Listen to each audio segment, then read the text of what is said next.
Vamos a hablar un poquito, algo diferente. Al que no se le quedó lo de Zika, probablemente se durmió porque la conferencia pues se explicó bastante. Entonces ahora vamos a hablar un poco de tecnología aplicada a la medicina, que eso se trata del congreso de ahora. Vamos a hablar un poco de laparoscopía en cáncer ginecológico, les voy a contar un poquito de lo que hacemos en Guatemala. Yo vengo acá como parte de la Asociación de Ginecología y Obstetricia, con el apoyo que da a la educación médica continua. ¿Cuáles son los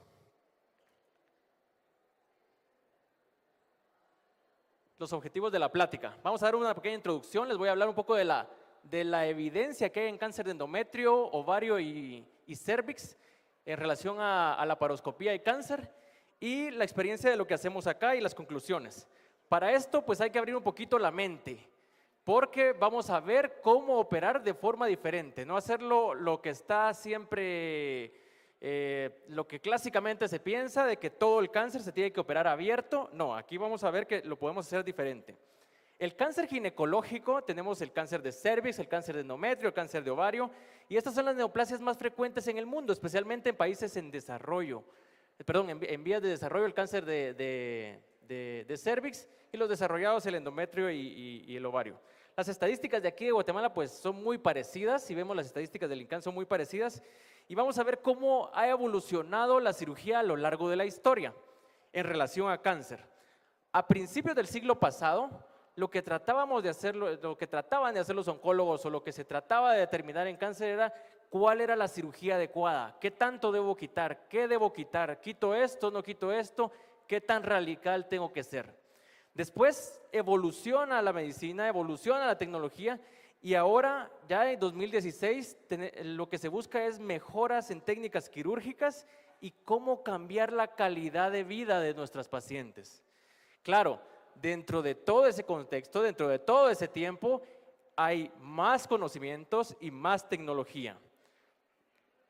A lo largo del tiempo, la cirugía abierta y la cirugía vaginal para el tratamiento del cáncer pues fue lo estándar, y eso se mantuvo por mucho tiempo. Después mejoraron las técnicas de imagen, mejoraron las técnicas diagnósticas de anestesia, mejoraron los equipos quirúrgicos, los métodos de sellado, las pinzas, las suturas, y entonces viene y se nos abre la imaginación. A alguien se le prendió el foco y dijo, bueno, ¿lo tenemos que hacer abierto o lo podemos hacer de otra forma? Y entonces la cirugía laparoscópica en cáncer ginecológico pues no es muy antigua. Los primeros casos reportados son de 1987 por Darjant. Él hizo las primeras linfadenectomías pélvicas con histerectomía Shauta radical, que esa es la histerectomía vaginal. Después Kirleu, que es el que ya propone la nueva clasificación de histerectomías radicales, es quien hace las linfadenectomías pélvicas en cáncer de cérvix también, y después Neidhart. Después viene el montón de reportes acerca de cirugía laparoscópica en cáncer, y es por esto. Viene la tecnología y empieza a empujar, y poco a poco en el mundo desarrollado empieza a desaparecer la cirugía abierta y empieza a sustituirse por la cirugía laparoscópica y la cirugía robótica. ¿Dónde estamos nosotros? Aquí, tratando de meter la cirugía laparoscópica en lugar de la abierta. Entonces acá en Guatemala lo que más hacemos es cirugía abierta, hacemos un poco de cirugía laparoscópica en cáncer, robótica no tenemos, pero en algún momento va a llegar. ¿Y cuál es el objetivo de esta plática? Cambiar la visión de hacer una incisión supra para infraumbilical para tratar cáncer, o una incisión Meyler o Czerny, que son las transversas. Fanestel, por favor, quien opera cáncer con unas Fanestel es imposible, no se puede, no es correcto operar cáncer con una Fanestel. A cambiar esas incisiones por estos pequeñas incisiones de 10 o 5 milímetros. A cambiar esta visión de abrir a alguien, esta es una Czerny, donde abramos algo transverso, donde cortamos los músculos, a colocar 5 trócares de 5 milímetros, donde la recuperación va a ser más rápida. A cambiar nuestra visión en el postoperatorio de ver una cicatriz así, a ver pequeñas cicatrices de esta forma. O a cambiar nuestra visión como cirujano, esta es una linfadenectomía paraórtica, esto es visto desde una laparotomía y esto es visto desde la laparoscopía. Entonces, ¿qué fue lo que empezaron a pensar? O dijeron, bueno, ¿se puede hacer o no se puede hacer? Para eso pues hay que comparar la laparoscopía con la laparotomía. Lo que vieron es que en las complicaciones pues es igual, en el tiempo quirúrgico pues es más la laparoscopía y compararon todo esto, que vamos a verlo en los estudios.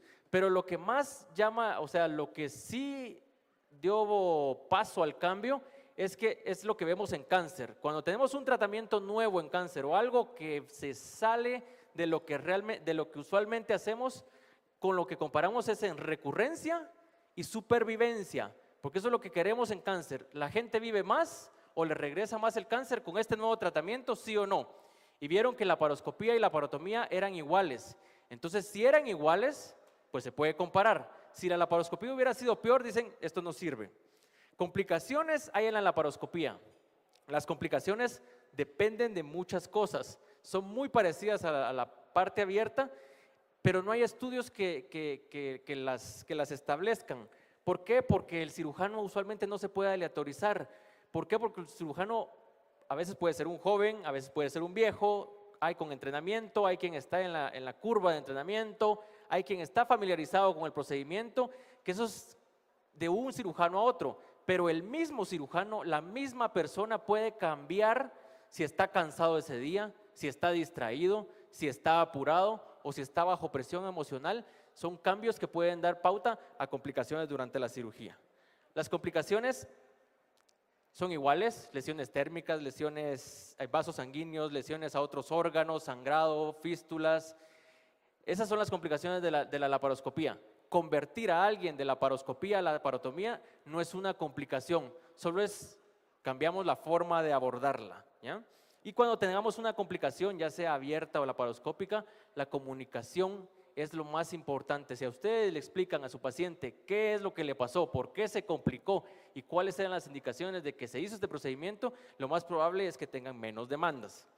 Cuando empezamos con las complicaciones y vemos la laparoscopía, lo primero que se nos viene a la mente es las metástasis en los trócares. Y eso es lo que dicen: bueno, es que no hacemos laparoscopía porque le va a dar metástasis donde vamos a colocar los trócares. Este grupo pues tomó 2.251 pacientes que se les hizo laparoscopía por diferentes tipos de neoplasias ginecológicas y de mama, y encontró que la metástasis a nivel de los trócares eran el 1.18%, o sea, es muy bajo. No es una razón para no hacer laparoscopía en cáncer. Ahora vamos a ver un poco de la evidencia. ¿Qué hay de evidencia en cáncer de endometrio, cérvix y ovario? Vamos a empezar con el endometrio, el que está acá. Con el endometrio empezó todo. Con el endometrio con el que quiere empezar a hacer laparoscopía tiene que empezar con endometrio porque es lo más fácil. Era lo más común en países desarrollados y era donde se podía hacer más estudios. Entonces, ¿qué podemos hacer en laparoscopía? En estadios 1 podemos hacer desde histerectomías simples hasta linfadenectomías e histerectomías radicales, o mentectomías y tomas de biopsia. O sea, podemos hacer una gran gama de procedimientos. ¿Cuáles son los estudios o dónde está la evidencia? Todo lo que se hace en medicina tiene evidencia, todo lo que se hace en medicina tiene estudios donde comparan una cosa con la otra. El estudio más grande en laparoscopía de cáncer es el LAP2. En este estudio tomaron pacientes con cáncer de endometrio, estadios 1 a 2A, y las dividieron en las pacientes que se les hizo laparoscopía y laparotomía. ¿Qué fue lo que encontraron? Bueno, en la distribución de los pacientes pues no hubo diferencia. No hubo diferencia en estadios entre un grupo y otro, no hubo diferencia entre tipos histológicos en un grupo y otro, y no hubo diferencia entre la cantidad de ganglios, tanto pélvicos o paraórticos, que se obtuvieron con un método o con otro. ¿Qué encontraron en los resultados? Complicaciones. Complicaciones durante la cirugía. No hubo diferencia estadística entre una laparoscopía y una laparotomía. ¿Dónde hubo diferencia? En las complicaciones postoperatorias. Aquí, las que fueron a laparotomía o abierto tuvieron más complicaciones que las pacientes que se les hizo la laparoscopía. Entonces era un beneficio. Menos tiempo de hospitalización. Cuando vieron, estas pacientes tenían mejor imagen corporal, mejor funcionamiento, menos dolor y regresaban más pronto a sus actividades.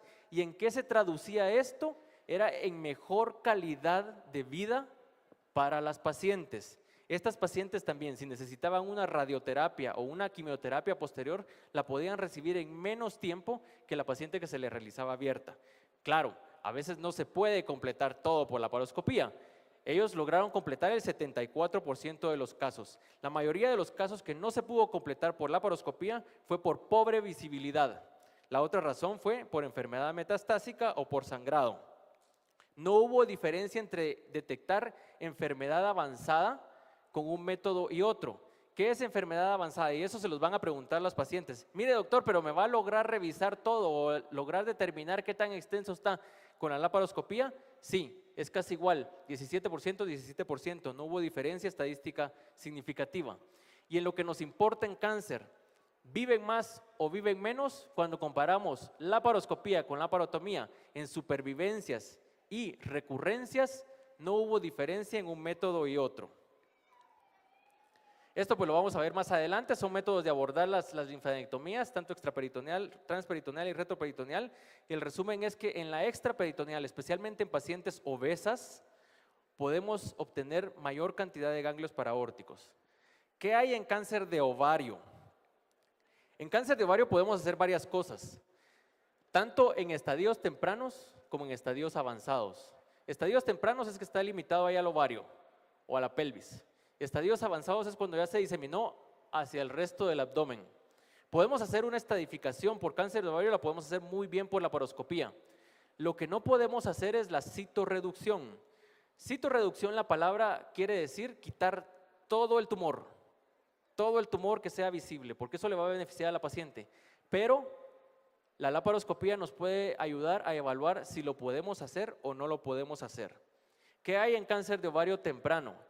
En cáncer de ovario temprano, este grupo tomó pacientes con cáncer de ovario temprano, hizo un metaanálisis, vieron que no hubo diferencia en los dos grupos de paciente entre supervivencia libre de enfermedad y supervivencia global, o sea, vivían igual con los ambos tipos de abordaje. La diseminación. Aquí estas gráficas, bueno, aquí están todos los estudios, todo lo que cae en la línea es que no hay diferencia y lo que se sale de la línea de un lado a otro es que favorece a algún lado de los dos.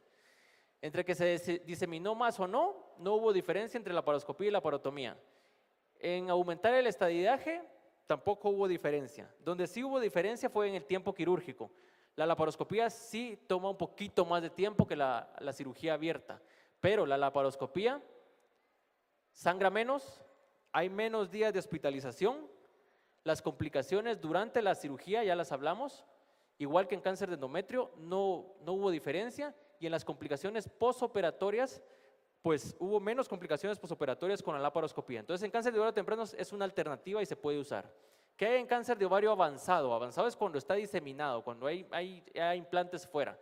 Y aquí la pregunta, cuando alguien llega a oncología, cuando alguien llega con el oncólogo, la pregunta es, ¿la puedo operar o no la puedo operar? Para eso surgen dos factores predictivos o dos tendencias. Una es de MD Anderson y otra es de Fagotti. Realmente son muy parecidas. Y esto en lo que consiste es en un análisis laparoscópico de la paciente por dentro. Se evalúa si hay carcinomatosis, si hay metástasis en diafragma, si hay metástasis en epiplón, en mesenterio, en intestino, y a cada una se le da 2 puntos. Si tenemos más de 8 puntos, quiere decir que lo más probable es que no lo vamos a lograr quitar todo. ¿Por qué es importante en cáncer de ovario quitarlo todo? Estos son gráficas de supervivencia. La paciente que nosotros logramos dejar con tumor microscópico va a vivir más que la que solo la dejamos con implantes mayores de 2 centímetros. No diga que si solo la abrimos, tomamos un pedacito y cerramos, eso es casi no hacerle nada y ningún beneficio. ¿Y de qué nos sirve el análisis laparoscópico? Porque si esta paciente nosotros estimamos que no la podemos operar en ese momento, lo que hacemos es, se va a quimioterapia antes de la cirugía. ¿Por qué? Porque el chance de obtener una citorreducción óptima después de una quimioneo es mayor que una cirugía primaria, especialmente en estos pacientes donde estimamos que no se puede realizar. ¿Qué hay en cáncer de cérvix?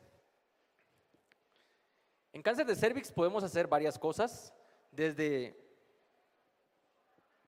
¿qué es lo que no se puede hacer en cáncer de cérvix?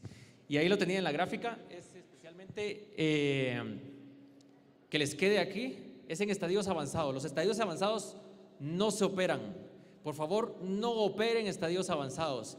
¿Qué quiere decir? Todo tumor que está arriba de 4 centímetros localizado en el cervix no se opera. No se opera. Por favor, no lo operen porque no le van a agregar ningún beneficio a esta paciente. Ese es un error que usualmente lo encontramos. Que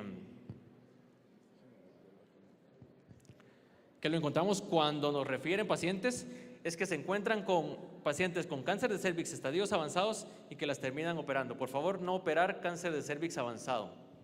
¿Qué hay de evidencia en... Esta cosa no quiere funcionar. Ahí está. Ya. ¿Y esto? ¿Ya funciona? Ya. Bueno, estábamos que no se opera cáncer de cervix avanzado. Al compararlo, el cáncer de cervix temprano en la laparoscopía o laparotomía, pues no hay diferencia, viven igual. En complicaciones tampoco hubo diferencia en relación a la laparotomía y laparoscopía. Y aquí están las supervivencias. Tanto comparando cirugía abierta, laparoscópica y robótica, no hubo diferencias en supervivencia. ¿Qué hay de estudios en cáncer de cervix? Hay menos estudios que en cáncer de endometrio y cáncer de ovario. Si ustedes se meten a Cochrane, lo único que van a encontrar es un estudio donde reportan 13 pacientes, que es algo aleatorizado. Ya se está haciendo, ahorita está corriendo un estudio fase 3, empezó en el 2008, empezaron con 100 pacientes comparando cirugía abierta con cirugía laparoscópica. Este estudio va a terminar en el 2018 y lo que quieren ver es si estas pacientes recurren más o si vive o si hay diferencia entre los dos grupos. No tenemos resultados, hasta el 2019 habrá resultados. ¿Qué hay de cáncer de cervix avanzado? Esto yo les dije, no se opera, pero la tendencia ahora en cierta parte del mundo es a hacer la estadificación quirúrgica. ¿Qué es la estadificación quirúrgica? Eso es hacer una linfadenectomía paraaórtica, especialmente laparoscópica. ¿Por qué nos sirve la linfadenectomía paraaórtica laparoscópica?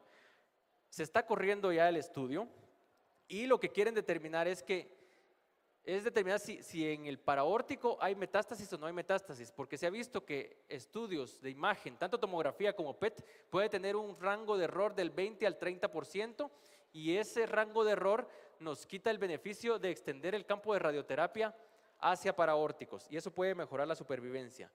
¿Qué es lo que hacemos nosotros? ¿Qué es lo que hacemos acá en Guatemala? Acá en el San Juan les voy a contar. Nosotros pues tenemos clínica de oncología, clínica de videolaparoscopía.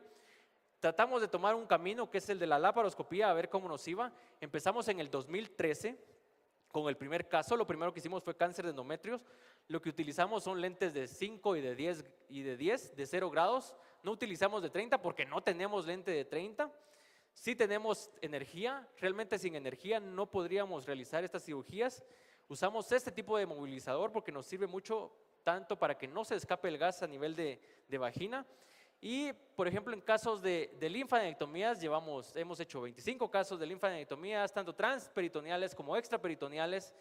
Estos son las tablas. Me gusta contar que la primera que hicimos nos tardamos más o menos 8 horas, obtuvimos 2 ganglios. Pero pues eso no fue una razón para echarse para atrás. Ahorita pues nuestro promedio de sangrado está en 276 mililitros, nuestro tiempo está de linfadenectomías y cirugía de estas está en 4.6 horas, tenemos un promedio de 16 ganglios pélvicos y de 9 paraórticos. ¿Y cómo se hace? Pues cómo se hace, esta es la parte tal vez interesante, después de escuchar estudios y esas cosas, entonces les voy a contar o para que miren cómo se hace una linfadenectomía. Entonces, esta es una linfadenectomía pélvica, transperitoneal. Transperitoneal quiere decir que voy a abrir el peritoneo y me voy a meter el retro. Entonces, aquí tenemos útero, acá tenemos los vasos, arteria y venas ilíacas. Esto que está acá son los ganglios, este es el psoas y empezamos disecando. Primero abrimos un espacio acá, que es el espacio paravesical. Acá en el espacio paravesical ya identificamos estructuras. Lo importante es identificar estructuras para no lesionarlas, tanto arteria como vena ilíaca externa y abajo está el nervio obturador. Después separamos tanto arteria como vena del músculo psoas. Aquí vemos el nervio, el génito femoral para no lesionarlo tampoco. Y empezamos a hacer la disección del tejido. todo el tejido, toda la grasita que está acá alrededor de los vasos, la vamos disecando. Utilizamos energía, utilizamos tracción y contratracción.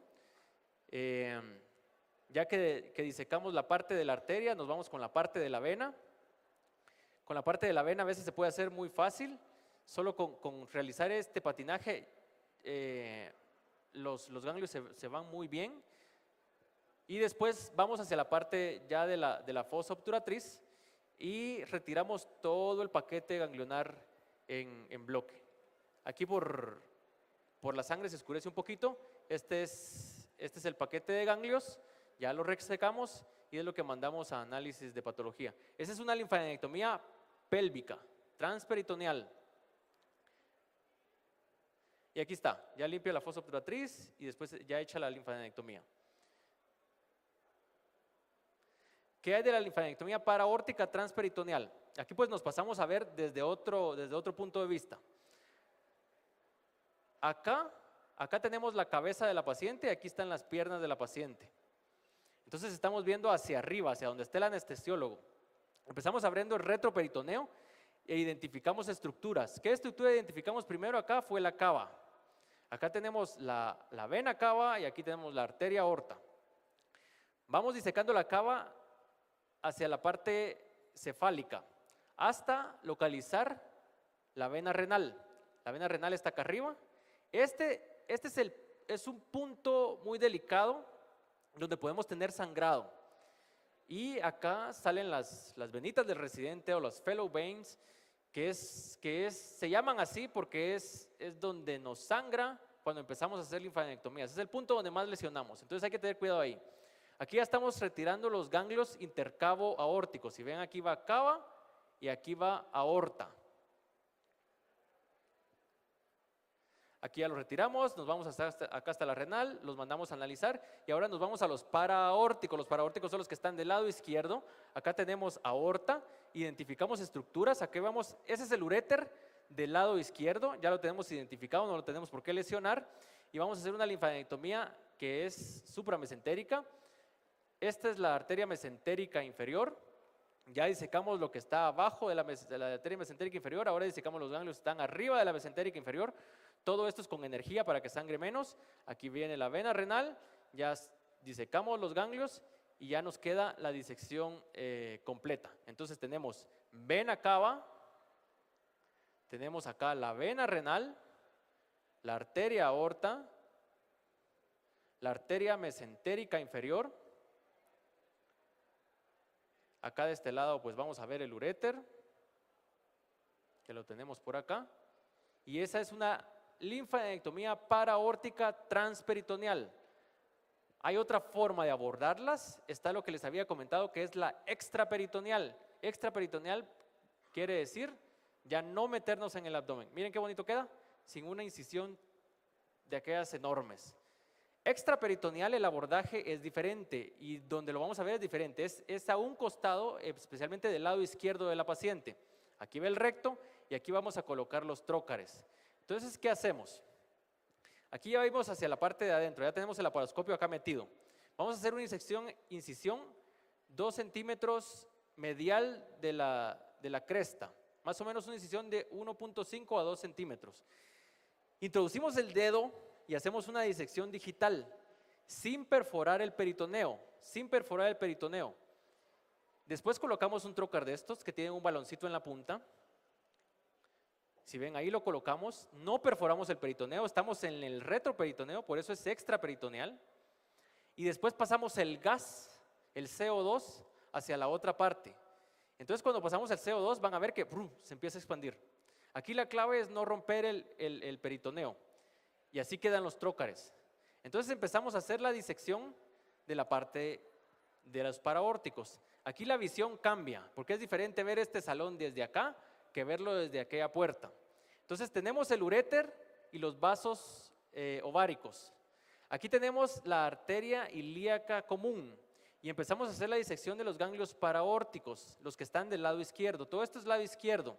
Aquí ya empezamos a subir, esto es aorta.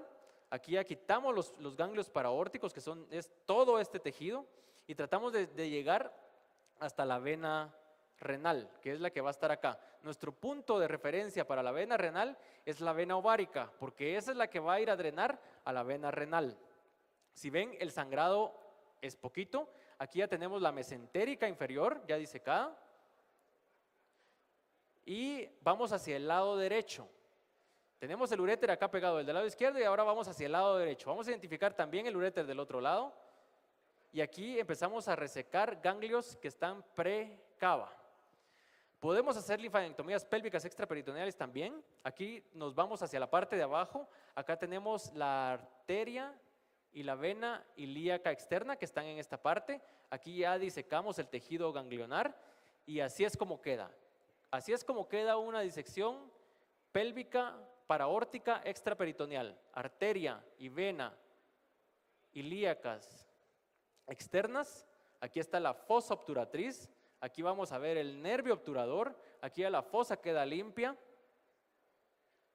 Esta es la vesical superior. Después vamos subiendo, nos vamos hacia arriba. Vamos a ver que acá está el uréter. Este es el uréter del lado izquierdo. Vemos acá que sale la hipogástrica o la ilíaca interna. Acá está la ilíaca común.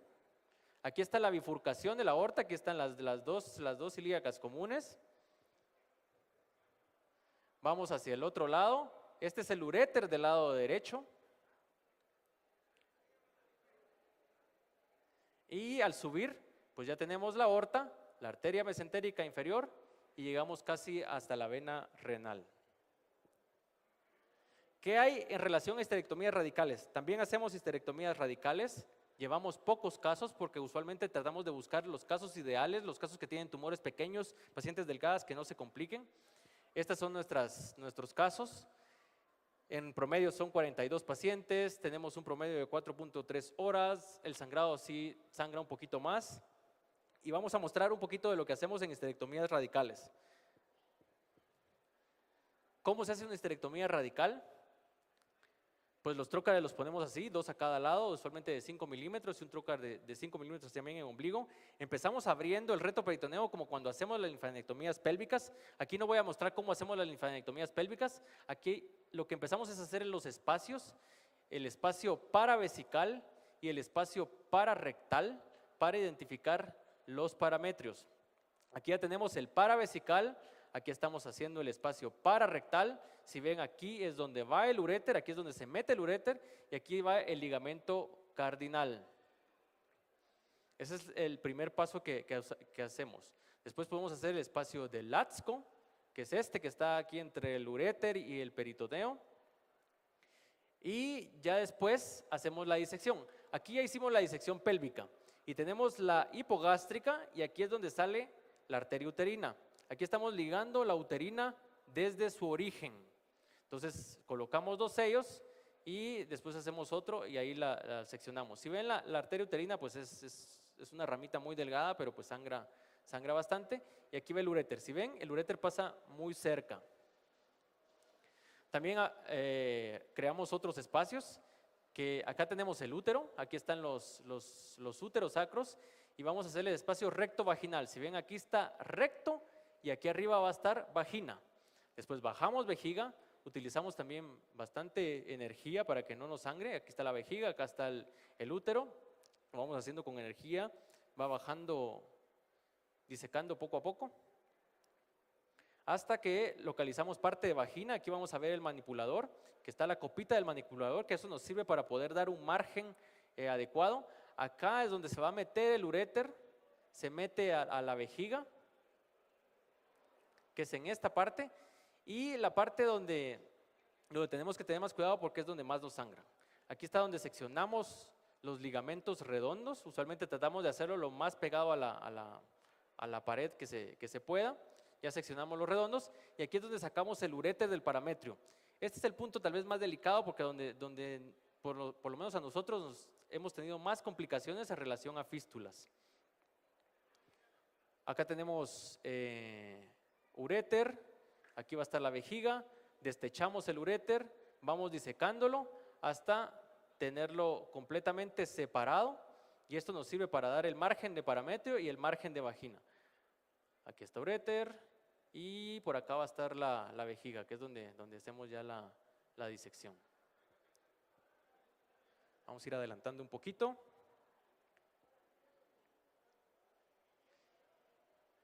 Ya que sacamos esto, pues después nos pasamos a parametrios. Aquí están los parametrios, tenemos el parametrio aquí ya disecado y lo que vamos a hacer es seccionarlo. Como es una tipo 3, pues tratamos de seccionarlo lo más alejado que podamos o más pegado al sacro. Y bueno, no sé qué pasó, moví aquí algo. Complicaciones. ¿Qué complicaciones hemos tenido? Sí tenemos complicaciones. Fístulas, hemos tenido 2 fístulas urinarias. Una se resolvió con manejo conservador, colocándole sonda por 21 días y resolvió muy bien. Y otra sí tuvimos que hacer un reimplante ureteral. Hemos tenido lesiones del plexo braquial, el plexo braquial es el de acá, especialmente cuando empezamos a hacer linfadenectomías extraperitoneales por la posición aquí del brazo que lo hiperextendíamos. Hemos tenido metástasis en cúpula vaginal, metástasis a nivel del trócar, hemos tenido una de un cáncer de ovario que le hicimos para determinar si se podía o no citorreducir. Hemos convertido 2 pacientes, especialmente por adherencias. Este es el caso de la metástasis a nivel de los trócares.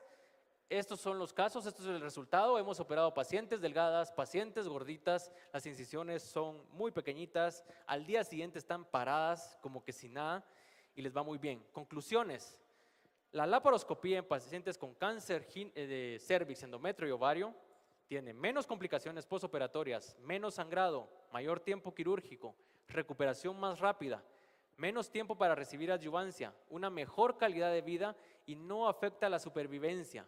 La laparoscopía es el abordaje de elección en pacientes con cáncer de endometrio.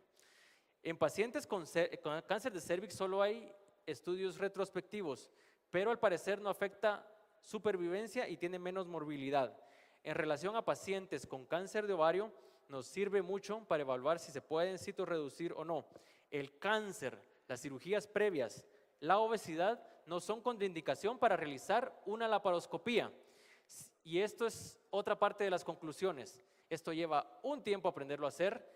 Es necesario que lo aprendamos a hacer, que vayamos tratando de hacer el cambio, pero el cambio lleva pasos. Primero empiece con un endotrader, empiecen a pelar uvitas, después pásense a animalitos, pásense a cerditos y después se pasan a seres humanos. Cuando estén en seres humanos, empiecen a hacer cirugía de baja complejidad y después pásese a cirugía de alta complejidad. Entrénese, forme un equipo y después tírese al agua. No se tire al agua antes de formar el equipo o antes de entrenarse, porque va a haber gente que se ahoga.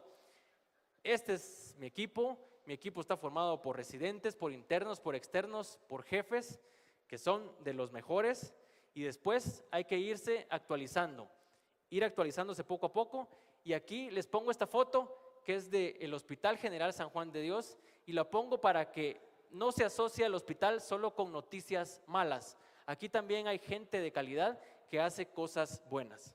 Gracias.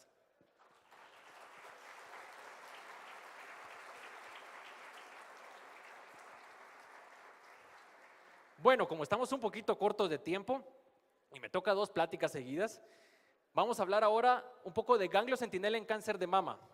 ¿Qué hay de ganglio centinela en cáncer de mama? Esto se ha platicado tal vez un montón de cosas, pero quiero tratar de hacer una plática para que entiendan bien el concepto de qué se trata. Vamos a hablar un poco de historia, de definición, criterios, técnica, los estudios que hay, cómo se realiza y las conclusiones.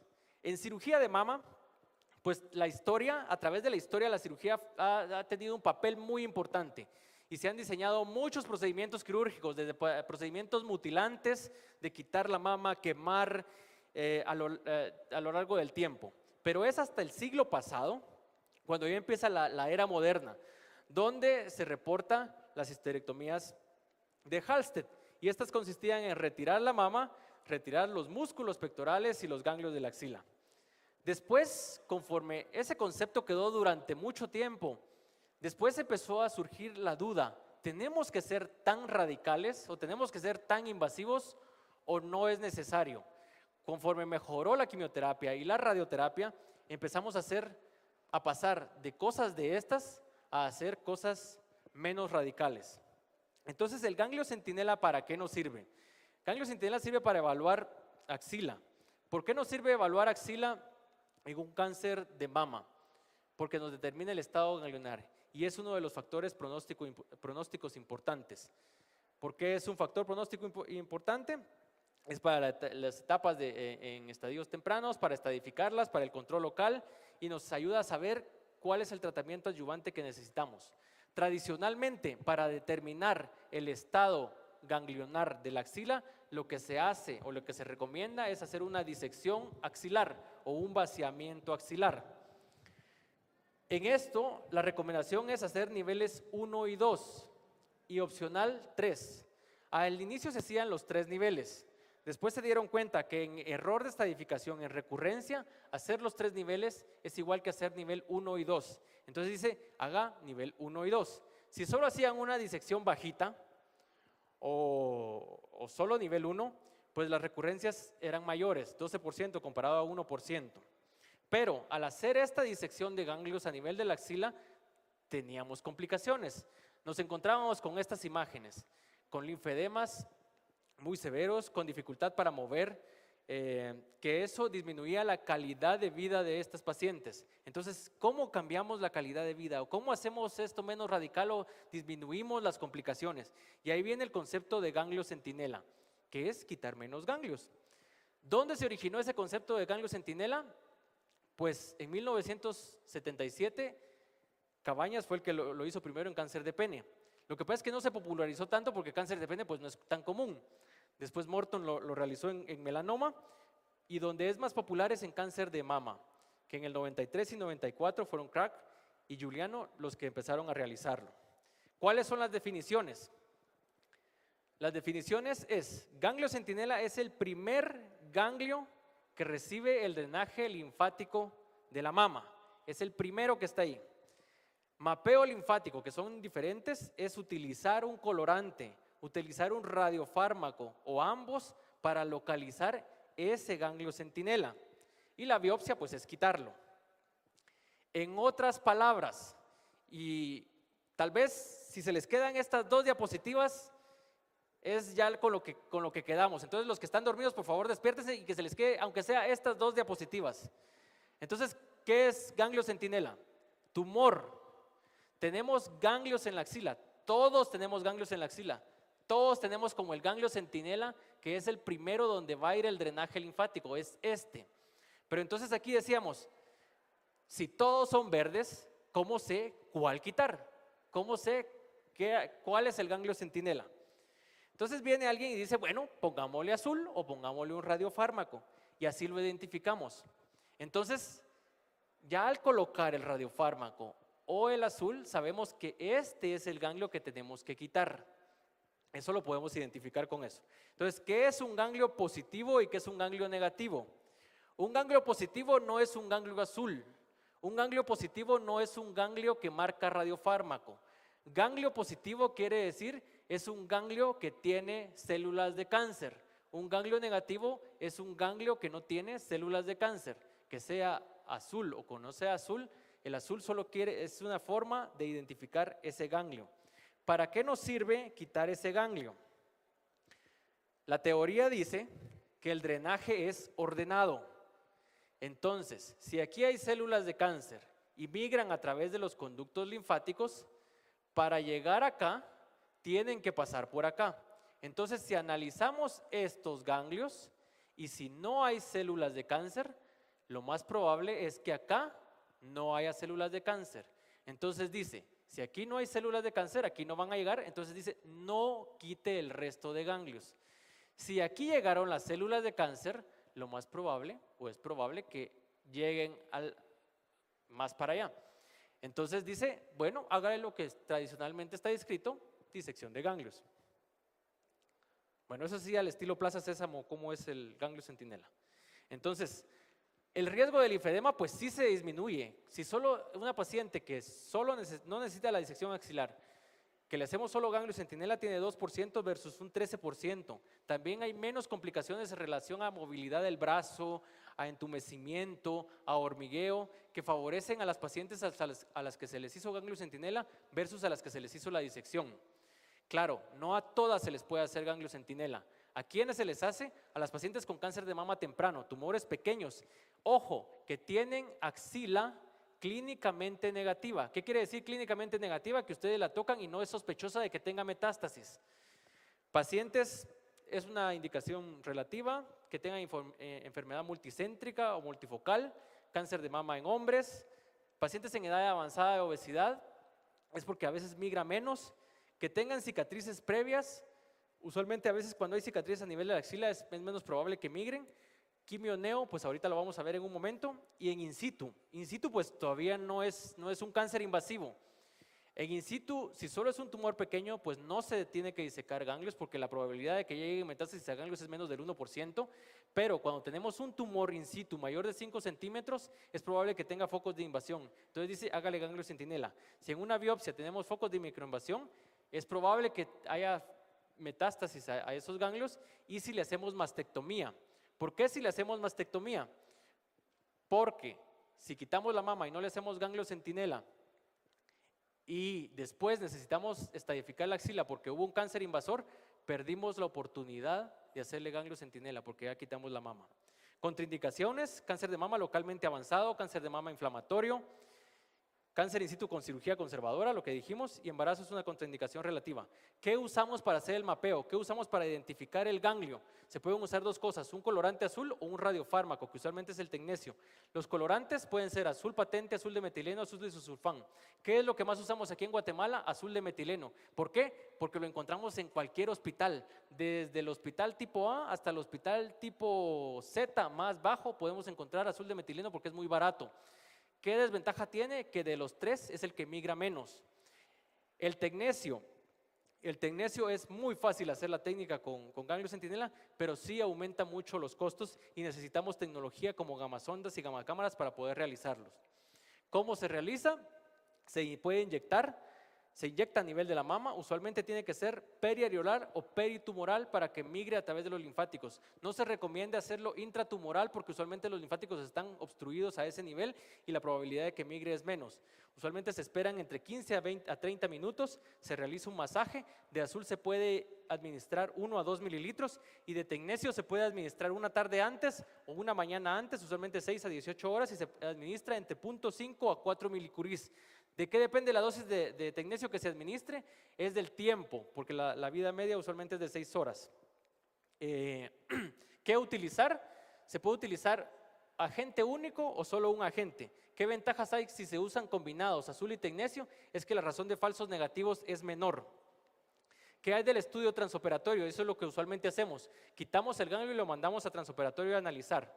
Eso se realiza en el mismo tiempo quirúrgico, pero tiene falsos negativos o errores en el diagnóstico del 25%. ¿Y para qué nos sirve? En ese momento el patólogo nos dice si hay metástasis o no hay metástasis. Si nos dice si hay metástasis, en esa misma cirugía completamos la disección axilar. Si nos dice no hay metástasis, ya no lo hacemos. Claro, hay que esperar al resultado de la patología definitiva. ¿Cuántos ganglios quitar? Aquí entre varias instituciones determinaron que para tener una exactitud en el diagnóstico y que es muy alta, que es casi del 99 al 100%, usualmente con quitar 3 a 4 ganglios es muy bueno. ¿Cuántos procedimientos se necesitan? Usualmente si ustedes realicen 20 procedimientos de ganglio centinela, pueden tener un 85% de identificación y 5% de falsos negativos. ¿Qué hay de la evidencia en relación a si quito el ganglio centinela y es negativo, tengo que hacer la disección axilar? Esto es lo estándar, estas son las guías. Si tiene pacientes con cáncer de mama temprano que tienen axila clínicamente negativa, dice la recomendación, hágale ganglio centinela, no le haga toda la disección. Si tiene alguna sospecha, pues hágale una BAF. Y si está negativa, hágale ganglio centinela. ¿Qué hay de peros aquí con la BAF? Bueno, tiene sensibilidad del 88%, especificidad del 100%, que es muy buena. ¿Cuáles son los estudios? Me gusta siempre presentar la evidencia de estudios, hay un montón, pero solo les voy a presentar dos que son los clásicos. Uno es el europeo de Veronesi y el otro es el NACABP B32. ¿Qué dijo el europeo o cómo se hacen los estudios? Se dividen en dos grupos. Usualmente es un grupo donde se le hace ganglio centinela más disección, ganglio centinela más disección. Aquí a todas se les hace la disección, y uno donde solo se hace el ganglio centinela. Entonces aquí compararon en relación a eventos y vieron que la exactitud de ganglio centinela era del 96%, tenía una sensibilidad del 91% y del 100%. ¿Cómo es que determinan eso? Y eso ustedes lo tienen que ver en los estudios porque comparan el ganglio centinela con lo estándar, que es la disección. Por eso se hacían las dos cirugías. Después se compara esta y esta para ver si hay diferencia en supervivencias o no. Hubo diferencias a 10 años el análisis, no hubo diferencias en supervivencia ni en recurrencia en las pacientes que se les hizo ganglio centinela. ¿De qué trata el estudio NSABP B32? Es algo muy parecido al estudio que hizo Veronesi, igual ganglio centinela más disección axilar en el grupo 1, a todas se les hizo, y en las otras solo se hizo ganglio centinela y se comparó si vivían o no vivían más. No hubo diferencia. Entonces, si no hay diferencia, si no va a perjudicar ganglio centinela y va a tener beneficios, dice hágale ganglio centinela a pacientes con cáncer de mama temprano. ¿Cuáles son los datos del NSABP B32? 97% de identificación en el grupo 1. La razón de falsos negativos, que esto es muy importante ver en los estudios. Falsos negativos quiere decir que el ganglio centinela me sale negativo, pero puede haber metástasis en los otros ganglios de la disección. 9.8%. Puede variar por la localización del tumor, el tipo de biopsia que se hizo, si fue previa, el número de ganglios resecados. Alergias al colorante, 0.7%. Las recurrencias axilares, que eso es lo que nos importa también, 0.3%, muy bajas. Entonces, del 98 al 2005 fue cambiando, aumentando del 27 al 66% de ganglios centinelas que se hacían en Estados Unidos. Actualmente es el método de elección. Tiene una identificación del 95%, falsos negativos del 5 al 10% y una sensibilidad del 90 al 95%. ¿Qué pasa si no le puedo hacer disección axilar a alguien que le hice ganglio centinela y salió positivo? Pues aquí está el estudio, donde la opción era hacer la disección axilar o darle radioterapia. ¿Qué pasó con los grupos de radioterapia? Comparamos ganglio centinela positivo, si se hizo de la disección o se le dio radioterapia, no hubo diferencia, comparados con ganglio centinela negativo. Si vemos en supervivencia libre de enfermedad, tampoco hubo diferencia entre la que necesitaba disección axilar o la que fue a radioterapia. Y si comparamos, bueno, aquí está en la parte de las supervivencias que no hubo diferencias. ¿Qué hay si el ganglio es positivo? ¿A todas las tengo que hacer la disección axilar o puede haber algún grupo en que yo puedo omitir la disección axilar? Entonces aquí surge el estudio Z0011. ¿Y qué hicieron acá? Aleatorizaron a pacientes que se les hizo ganglio centinela y que tuvieron ganglio centinela positivo, pero ojo, se les hizo cirugía conservadora. Entonces estas pacientes iban a disección axilar o no disección axilar. ¿Qué encontraron acá? En el grupo que se le hizo, que no se le hizo la disección axilar, fue 1.8% de recurrencia versus 3.8% a la que se le hizo disección axilar. Y la recurrencia regional tampoco hubo diferencias.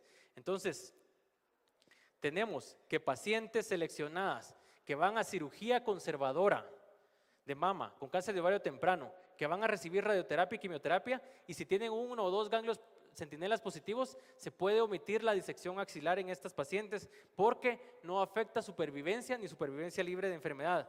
¿Qué hay si hay micrometástasis? Micrometástasis quiere decir metástasis menos de 2 milímetros. Antes se hacían estudios de inmunohistoquímica y rebajas en los ganglios, pero se vio que las micrometástasis, aunque fuera positiva, no influía en la supervivencia y supervivencia libre de enfermedad. ¿Qué hay de darle quimioterapia antes a las pacientes de darle ganglio centinela? Vieron que no había diferencia entre la identificación y los falsos negativos. Sí encontraron en donde se le dio quimioterapia antes, entre hacerle la disección o no, la cirugía primero o no, vieron que este dato, los falsos negativos fueron muy parecidos, la reacción de identificación fue alta, pero se encontraron menos ganglios positivos en las pacientes que se les dio quimioterapia neoadyuvante. ¿Por qué? Porque la quimioterapia neoadyuvante, antraciclinas, taxanos, puede convertir patológicamente estos ganglios. La recurrencia local y regional pues fue la misma entre si recibía quimio, las pacientes que recibían quimio neo y las que no. La que sí fue más fue la recurrencia a distancia. ¿Por qué fue más la recurrencia a distancia? Porque estas que recibían quimio neo usualmente eran estadios más avanzados. ¿Qué hay de no hacer la disección axilar en ganglios, en pacientes que que reciben quimio-neo y que tenían ganglios positivos, se empezó a hacer el estudio, pero este estudio se cerró. Dijeron que no, porque mientras se hacía encontraron una razón de falsos negativos muy alta. Y ya para terminar, es la parte de cómo se hace, y vamos a ver cómo se hace la técnica de ganglio centinela. Primero determinamos la dosis de tecnesio. Ese es con estudios de medicina molecular, de medicina nuclear. Aquí tenemos la dosis de tecnesio, inyectamos el tecnesio a nivel de la mama. Esta es una gamma cámara. Aquí estamos inyectando el tecnesio que es a nivel periareolar. Usualmente lo podemos administrar en 4 puntos cardinales, subdérmico, y este tecnesio va a migrar hacia los ganglios de la axila. Esto es en guate.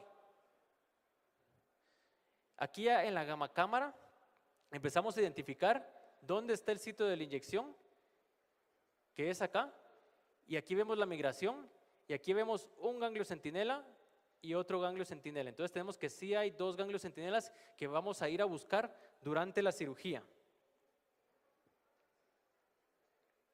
Entonces aquí es donde se administró el tecnesio y aquí es donde están los 2 ganglios centinelas. Ya en el momento de la cirugía administramos azul de metileno o azul patente o el colorante o azul de isosulfán, el que tengan disponible.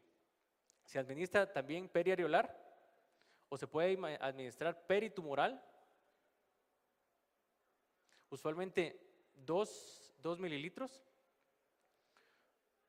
Si vamos a conservar la mama, usualmente se recomienda administrarlo un poquito más profundo porque el azul de metileno produce necrosis. Después de administrarlo, lo que hay que hacer es un masaje para que este azul migre del sitio de inyección hacia la axila. Que ahí está donde hacemos el masaje.